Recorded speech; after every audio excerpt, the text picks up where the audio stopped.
Back dear student, स्वागत है आपका e lecture series business policy in strategic management के अंदर। आज जो हम टॉपिक लेंगे वो है आपका कोऑपरेटिव स्ट्रेटेजी। पहले हमने पढ़ा था कोऑपरेटिव स्ट्रेटेजी, अब हम पढ़ रहे हैं कोऑपरेटिव स्ट्रेटेजी। जब हम कोऑपरेटिव स्ट्रेटेजी की बात करेंगे तो आपको याद हो जब हमने ग्रैंड स्ट्रेटेजी अल्टरनेटिव पढ़े थे तो वहाँ पे एक ऑप्शन आया था आपका एक्सपेंशन, याद हो ग्रोथ ऑप्शन आया था। तो ग्रोथ जब हम ऑर्गेनाइजेशन की चाहते हैं तो वहाँ हम एक्सपेंशन कैसे करते हैं, तो वहाँ पे एक टर्म्स आती है आपकी स्ट्रेटेजिक अलाइंस। स्ट्रेटेजिक अलाइंस जो है आपका एग्जांपल है किसका, कोऑपरेटिव स्ट्रेटेजी। कोऑपरेटिव स्ट्रेटेजी का मतलब ये हुआ जब टू और मोर फर्म एक साथ मिलकर काम करती हैं और उनका पर्पस क्या रहता है, कॉमन गोल को अचीव करना और इंक्रीज करना प्रॉफिट्स को, किसके थ्रू, कोऑपरेशन के थ्रू।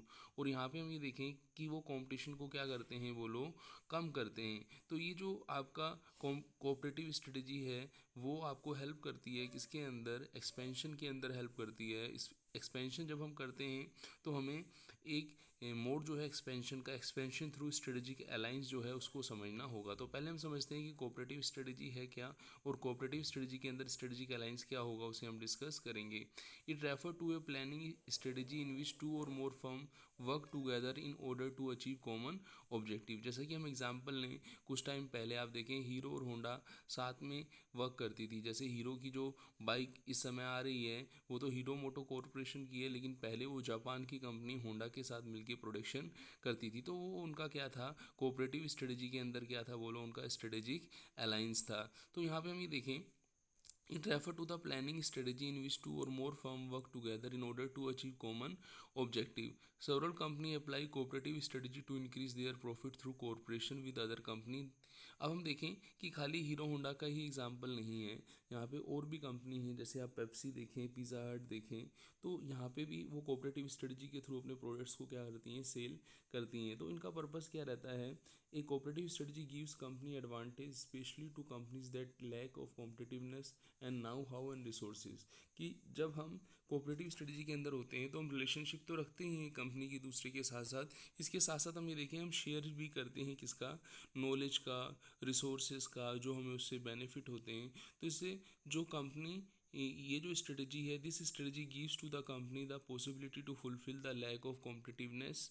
कि जो लैक ऑफ कॉम्पिटिनेस है उसको दूर करने में, रिमूव करने में क्या करते हैं, हेल्प करते हैं। कॉम्पिटिटिव स्पिरिट जो है कंपनी की क्या होती है, इंक्रीज होती है। Cooperative strategy also offer access to new and wider market to companies, the possibility of learning through cooperation. Cooperation के थ्रू एक कंपनी दूसरी कंपनी को क्या करती है, हेल्प करती है। तो यहाँ पे हमने अभी तक तीन चीज़ें देखी कि स्ट्रेटेजिक अलायंस की हम बात करें, कोऑपरेटिव स्ट्रेटजी की बात करें, तो कोऑपरेटिव स्ट्रेटजी के अंदर हम स्ट्रेटजिक अलायंस करते हैं। और कोऑपरेटिव स्ट्रेटजी के अंदर तीन चीज़ें रहती हैं, जिसके अंदर एक कंपनी की दूसरी कंपनी से रिलेशनशिप रहती है, उनका कुछ ऑब्जेक्टिव रहता है। यहाँ पे एक चीज़ मैं आपको स्ट्रेटजिक अलायंस जब समझाऊंगा तो मैं आपको समझाऊंगा अलायंस का मतलब होता है जुड़ना और स्ट्रेटजी का मतलब होता है लॉन्ग टर्म। तो जब कोई कंपनी लॉन्ग टर्म के लिए जुड़ती है, जब हमने आपको याद हो डे टू डे डिसीजन और स्ट्रेटेजिक डिसीजन में डिफरेंस बताया था, तो वहाँ पे स्ट्रेटेजिक वर्ड हम लॉन्ग टर्म के लिए लेते थे। तो यहाँ पे भी हम देखें कि जो रिलेशनशिप रहेगी वो उन ऑब्जेक्टिव को अचीव करने के लिए रहेगी जो स्ट्रेटेजिक ऑब्जेक्टिव हैं। और जो रिलेशनशिप होगी कंपनी के बीच में वो सेपरेट एंटिटी की फॉर्म में होगी। ये नहीं है कि पेप्सी और पिज़्ज़ा हट जुड़ रहे हैं तो दोनों एक कंपनी हो गई, वो दोनों सेपरेट एंटिटी उनकी रहेगी, डिफरेंट आइडेंटिटी रहेगी। तो हम देखें स्ट्रेटजिक अलायंस होता क्या है।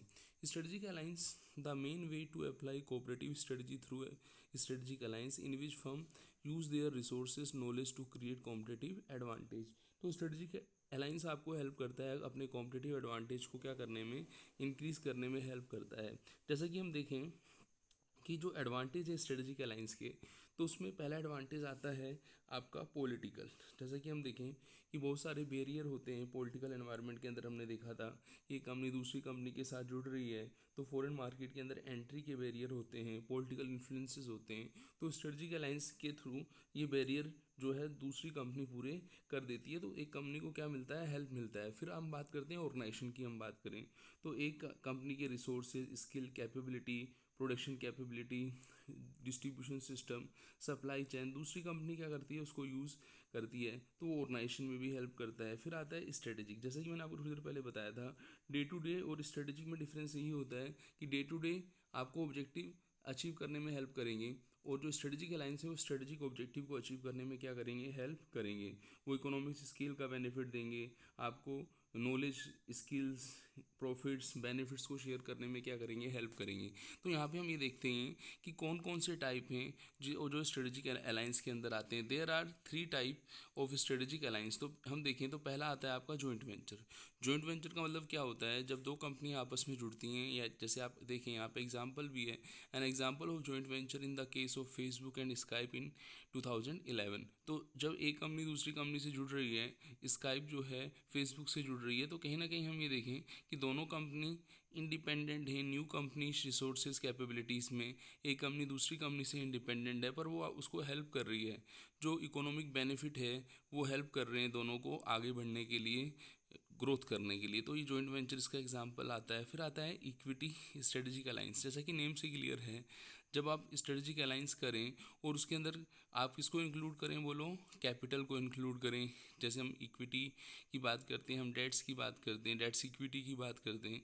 तो यहाँ पे एक एग्जांपल भी है कि using this strategy alliance each of this part share all the benefit but also the risk. यहाँ पे आप बेनिफिट के साथ साथ रिस्क भी क्या करते हैं, शेयर करते हैं। हो सकता है जॉइंट वेंचर के अंदर आप नॉन इक्विटी अलायंस के अंदर आप हो सकता है कि रिस्क शेयर नहीं करें। अदर जो 2 टाइप में जॉइंट वेंचर है आपका, ऐसे आपका नॉन इक्विटी अलायंस है, हो सकता है कि वहाँ पे आप अपने खाली बेनिफिट्स को ही शेयर करें। जबकि आपका इक्विटी स्ट्रेटेजिक अलायंस के अंदर आप जब इक्विटी लगा रहे हैं तो आपकी जो लाइबिलिटी होगी वो भी क्या होगी, अराइज होगी। तो यहाँ पे हम रिस्क को भी क्या करते हैं, शेयर करते हैं। इन 2013 fly Emirates made a equity strategic alliance with jet Airways. Both companies made an investment of $379 million in order that each company can get benefit of this strategic alliance। तो यहाँ पे जो आप देखें इतना रिसोर्सेज लग रहा है, जैसा कि हमने पहले ही पढ़ा था, जब हम स्ट्रेटेजिक की बात करते हैं, स्ट्रेटेजिक डिसीजन की बात करते हैं, तो वहाँ पे लॉन्ग टर्म डिसीजन रहते हैं, कंपनी की प्रोस्पेरिटी पर इफेक्ट पड़ता है, बहुत रिसोर्सेज लगते हैं, टॉप लेवल का क्या होता है आपका इन्वॉल्वमेंट होता है, एक्सटर्नल फैक्टर जो हैं वो भी क्या करते हैं, इफेक्ट करते हैं। तो ये जो चीज़ें हैं ये आपके इक्विटी अलायंस के अंदर आते हैं। अब यदि कोई कंपनी है, मान लीजिए ये जो प्रॉब्लम्स हैं उनसे उनको मिनिमाइज़ करना चाहती है, कम करना चाहती है, तो वहाँ पे एक दूसरा ऑप्शन भी आता है अलायंस का, वो कहलाता है non equity alliance. Non equity alliance के अंदर भी 2 एंड मोर कंपनीज रहती हैं। Non equity strategic alliance refer to type of cooperation where इन 2 और more companies establish a contractual relationship. वही चीज़ आ गई, हमने लास्ट में पढ़ा था कि कंपनी के बीच में रिलेशनशिप रहती है, कंपनीज अपने नॉलेज रिसोर्सेज को क्या करते हैं, शेयर करते हैं। कंपनी जब स्ट्रेटेजिक अलायंस के अंदर आती है, दोनों कंपनियां आपस में जुड़ती हैं, पर उनकी एंटिटी क्या रहती है, बोलो मिक्स नहीं होती, वो एंटिटी क्या रहती है, सेपरेट रहती है। यदि मैंने आपको हीरो होंडा का एग्जांपल दिया है, तो हीरो होंडा पहले दोनों आपस में जुड़ गई थी, लेकिन अब आप दोनों देखें, दोनों क्या हैं, अलग अलग हैं। इसका उनको बेनिफिट भी हुआ है, एक का रिसोर्सेज जो है, नॉलेज जो है, दूसरी कंपनी क्या कर रही है, यूज़ कर रही है। आज के टाइम में हीरो मोटो कॉरपोरेशन जो है टू व्हीलर्स के अंदर एक अच्छी कंपनी है, तो कहीं ना कहीं उसने पहले स्ट्रेटेजिक अलायंस किया था, तो उसका बेनिफिट आज उसको मिल रहा है। तो हम देखिए non equity strategic alliance refer to a type of cooperation where in 2 or more companies establish contractual relation which specify that each company will share their resources and knowledge to achieve competitive advantage. In this case, cooperation is not only equal because each company will share only the resources। तो यहाँ पे हम company के resources को share की बात कर रहे हैं, हम रिस्क को शेयर की बात नहीं कर रहे हैं। यहाँ पे हम एग्जांपल देखें तो इन 1989 made a non-equity strategic alliance that did not work because of concepts, because each company closed how much to contribute. In many cases this means that company would not take risk। तो जो 1989 से जो आपका non strategic alliance जो use में आया था, वहाँ पे यही देखा गया है कि कंपनी बेनिफिट तो लेना चाहती है स्ट्रेटेजिक अलायंस के, लेकिन जो आपके लॉसेज हैं, जो रिस्क हैं, उनको लेना नहीं चाहती। तो यदि हम ये देखें कि कोई भी कंपनी एक्सपेंशन करना चाहती है अपने बिजनेस का, तो उसको स्ट्रेटेजिक अलायंस के non equity, equity strategic alliance और जॉइंट वेंचर के 3 अल्टरनेटिव में से किसी एक अल्टरनेटिव को लेना होगा।